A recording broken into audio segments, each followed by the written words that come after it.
Hello everyone, welcome back to Happy Canada Immigration channel. I hope you're doing well. In this chapter, we'll discuss the Atlantic Immigration Program eligibility with new TEER NOC. To get the most out of this video, please watch till the end and don't forget to like, subscribe, and hit the notification bell for upcoming chapters. So let's get right into the video. The Atlantic Immigration Program, AIP, provides a pathway to permanent residency for qualified foreign workers and international graduates who desire to work and live in one of Canada's 4 Atlantic provinces: Nova Scotia, New Brunswick, Newfoundland and Labrador, Prince Edward Island. Therefore, those struggling due to high CRS scores in Express Entry can consider this pathway a potential option.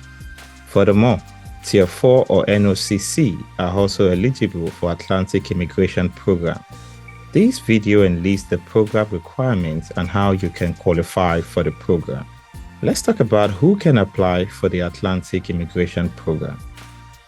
If you would like to participate in this program, you must meet the following eligibility requirements. Post qualifying work experience, unless you are an international graduate from a recognized post-secondary Atlantic Canada institution. Satisfy the education requirements. Meet the language requirements. Have sufficient funds to support yourself and your accompanying family member.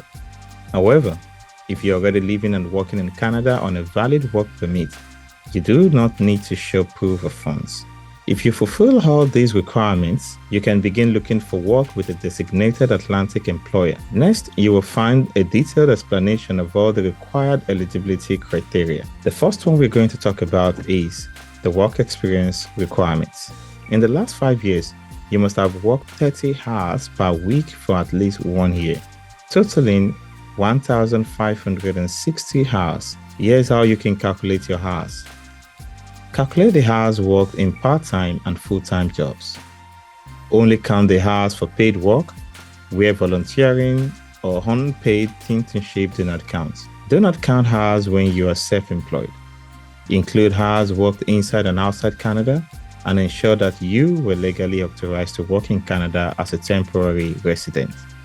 In your calculations, count the hours you accumulated over the last 12 months. Count job experience gained while studying as long as the work hours do not exceed the maximum allowed. The acquired work experience should be among the following National Occupational Classification tiers. Tier 0. Management jobs such as restaurant managers or mine managers. Tier 1. Professional jobs that usually need a degree from a university such as doctors, dentists, or architects. Tier 2. Technical jobs and skilled trade requiring at least 2 years of college or apprenticeship, or occupations with supervisory or safety responsibilities such as police officers and firefighters. Tier 3. Technical jobs or skilled trades requiring less than 2 years of college or apprenticeship or more than 6 months of on-the-job training. Tier 4. Immediate jobs that usually call for high school and/or several weeks of job-specific training, such as industrial butchers, long-haul truck drivers, or food and beverage servers. Your work experience must include most of the primary responsibilities in your NOC's description and the main duties. Requirement for international graduates. If you are an international graduate, you do not need to satisfy the work experience requirements. However, you must meet the following criteria.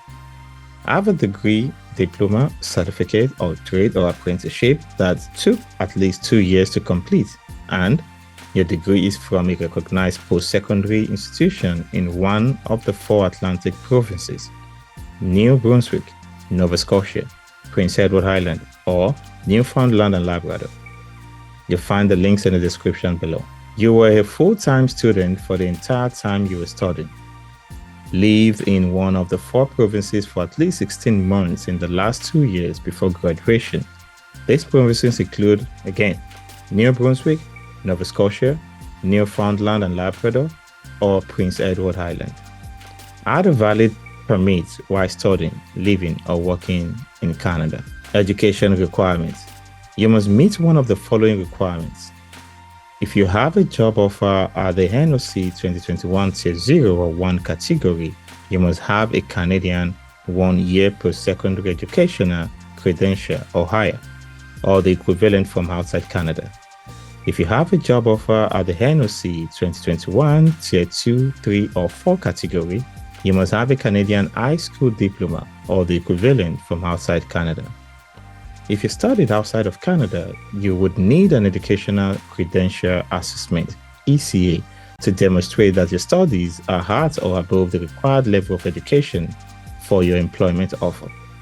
Additionally, your Educational Credential Assessment, ECA, must be under 5 years old from the date you submit your application. Language requirements. You must fulfill the minimal language criteria for the NOC category applicable to your employment offer. It might be either the meeting of the Canadian Language Benchmarks, CLB, for English or NCLC for French. Each NOC category's minimum language requirements are CLB or NCLC 5 for Tier 0, 1, 2, or 3, CLB or NCLC 4 for Tier 4. Ensure that your language results are from the designated language testing organization, which must be less than 2 years old when you apply. Required settlement funds. Unless you already have a valid work permit and are currently working in Canada, you must demonstrate that you have enough funds to sustain yourself and your family after arriving in Canada. Some of the other requirements are you cannot borrow settlement funds from another person. You must have this money to cover your family's living expenses even if they are not coming with you.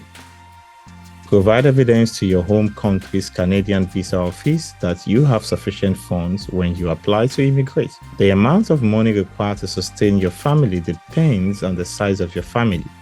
These funds requirements are updated each year. Getting a job offer. As mentioned earlier, you need a job offer from designated employers from one of the 4 provinces. You can find these employers on each province website. You can find link in the description below.